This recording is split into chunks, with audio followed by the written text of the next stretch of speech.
way back in about 2010, I used to do a lot of Friends reviews. I used to discuss the episodes.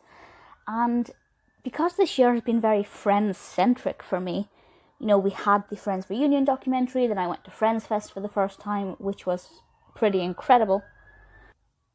So I'm just in the mood to discuss Friends, to rewatch the episodes.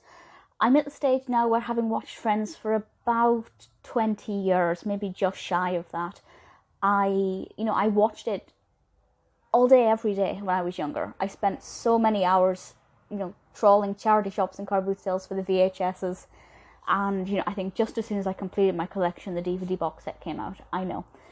But I'm at the stage now where I know it so well, like many, many Friends fans, that there's no real need to watch it. I can play the episode in my head. But I thought I'd sit down and rewatch these episodes for the purpose of this.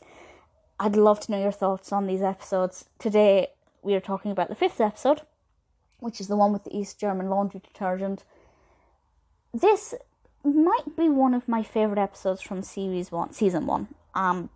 Not because I think it's the most gripping or hilarious, but because there are some iconic moments in this that just pop into my head randomly throughout the day. And because of that, it must be very memorable. I won't... there will be spoilers here. I will talk about some things that I really liked about this, and I want to know your favourite moments from the episode, your favourite quotes, things like that. Obviously, the title here refers to the moment where Ross helps Rachel do her laundry. She's starting to get to grips with, I guess, being an adult in the real world here, but, she's still not really confident in herself, and Ross comes along with a giant box of Uber Weiss and helps her out. And to quote Rachel, things still go wrong and everything looks like jammies. Everything's been coloured pink. I like those scenes. It's really nice seeing Ross and Rachel bonding properly when they're alone, or relatively alone. There are still certain people, including that nasty woman in the laundromat. But I really like kind of seeing Rachel's emotional roller coaster in just this one episode, and how Ross really steps up and helps her.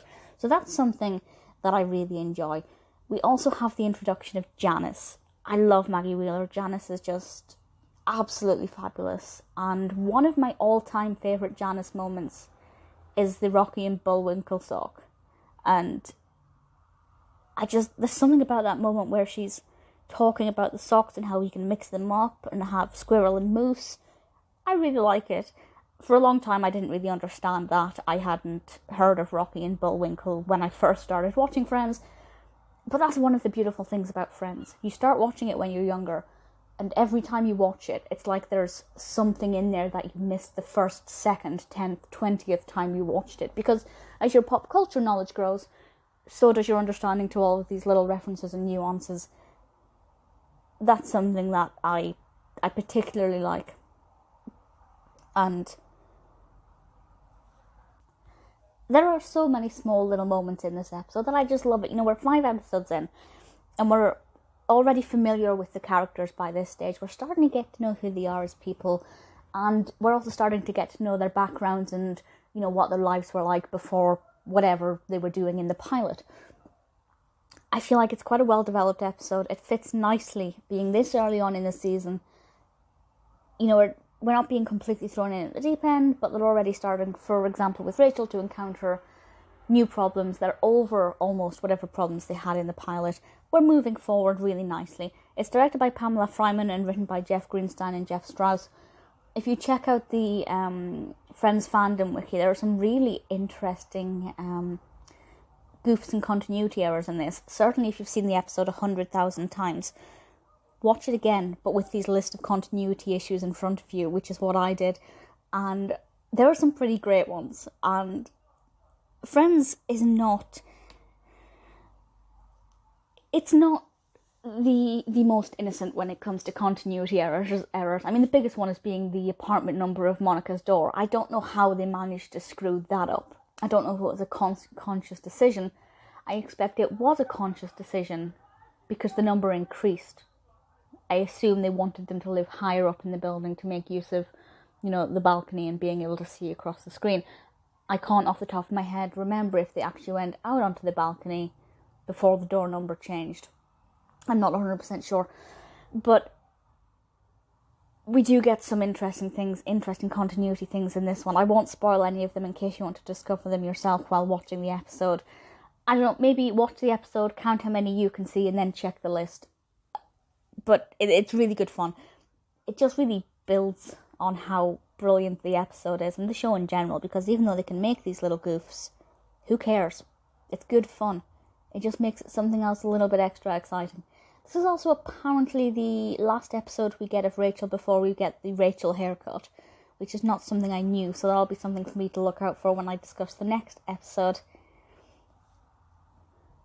What's particularly unusual is that all of the references to Rachel's surname, this is just something random that I just learned through the Friends fandom wiki, Rachel's name online, I believe even on the DVD packaging and everything, is always spelled Green. But apparently her name is only ever seen, her surname is seen 3 times in the TV show, and every time it's spelt with an E at the end, Grene. I just found that to be quite interesting, and again, another pretty unusual kind of continuity.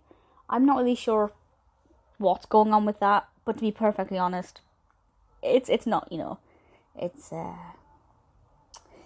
not the biggest issue, but very interesting fact. Really great episode, a lot of fun. I was going to say if you haven't seen it, check it out, but I'm assuming you've seen it. I'd love to know your thoughts. Definitely check out the continuity issues if you're going to rewatch it just now. Really good fun. I can't fault this episode at all.